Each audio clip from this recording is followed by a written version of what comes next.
ভাইটি লাহে লাহেকৈ উঠিছে আৰু এতিয়া ভাইটিক মই আগবঢ়াই দিওঁ। ইয়াতে বৰ দেই। হেল্ল' গাইজ, আজি আকৌ এটা নতুন ভিডিঅ'লৈ তোমালোক সকলোকে মই স্বাগতম জনাইছোঁ। আমাৰ ভাইটি যাবলৈ ওলাইছে লখিমপুৰ জিলাৰ নাৰায়ণপুৰলৈ। তাকে ভাইটিক থ'বলৈ মই ওলাই আহিছোঁ। এতিয়া ব'লক আমি ভিডিঅ'টো আৰম্ভ কৰোঁ।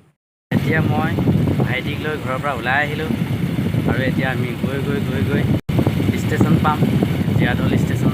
তাৰ পৰা ভাইটি যাব লখিমপুৰ জিলাৰ নাৰায়ণপুৰত। আপোনালোকে দেখিছে মই আহি এতিয়া বৰ্তমান ভিতৰত পালোহি। এইটো হ'ল ধেমাজি জিলাৰ জীয়াঢল নামৰ ৰেল ষ্টেচন। কিন্তু ষ্টেচনটো বেছি ডাঙৰ নহয় আৰু আমি এতিয়া ৰখিব লাগিব ট্ৰেইনখন অহালৈ। 9:15 পৰা 9:30 ভিতৰত ট্ৰেইনখন আহে আৰু আমি সিমানকণ সময়লৈ অপেক্ষা কৰিব লাগিব।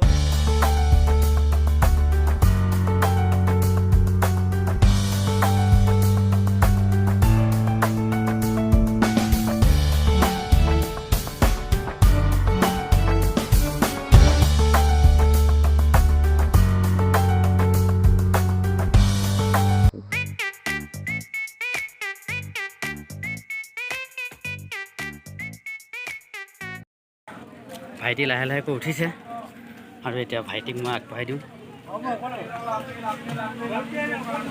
ইয়াতে বৰ দেই। এতিয়া আপোনালোকে দেখিছে ট্ৰেইনখন লাহে লাহে কৰি ষ্টেচন এৰিছে আৰু লাহেদি গৈ পাবগৈ লখিমপুৰ নাৰায়ণপুৰত। এতিয়া ট্ৰেইনখন গ'ল। এতিয়া বৰ্তমান ময়ো ঘৰলৈ যাওঁ। এইখন হ'ল মোৰ বাইক আৰু এতিয়া মই বাইকখনৰ ওচৰলৈ যাওঁ আৰু ঘৰলৈ বুলি যাত্ৰা কৰোঁ। সেই দোস্ত, অলপ পিছতে মই ঘৰ পামগৈ। তেনে চাই থাকক, কোনো স্কিপ নকৰাকৈ ভিডিঅ' প্ৰথমৰ পৰা শেষ হ'ল। ফাইনেলি মই এতিয়া আহি ঘৰ পালোহি। এয়া দেখিছে বাইক ঘৰত। ভিডিঅ'টো চাই কেনেকুৱা পালে কমেণ্ট কৰি জনাব আৰু যিসকলে মোৰ চেনেলটো নতুনকৈ আহিছে লাইক কৰিব, কমেণ্ট কৰিব আৰু মোৰ চেনেলটো ছাবস্ক্ৰাইব কৰিব। আজিলৈ বাই বাই। আৰু এটা নতুন ভিডিঅ' লৈ আপোনালোকৰ মাজলৈ আকৌ আহিম।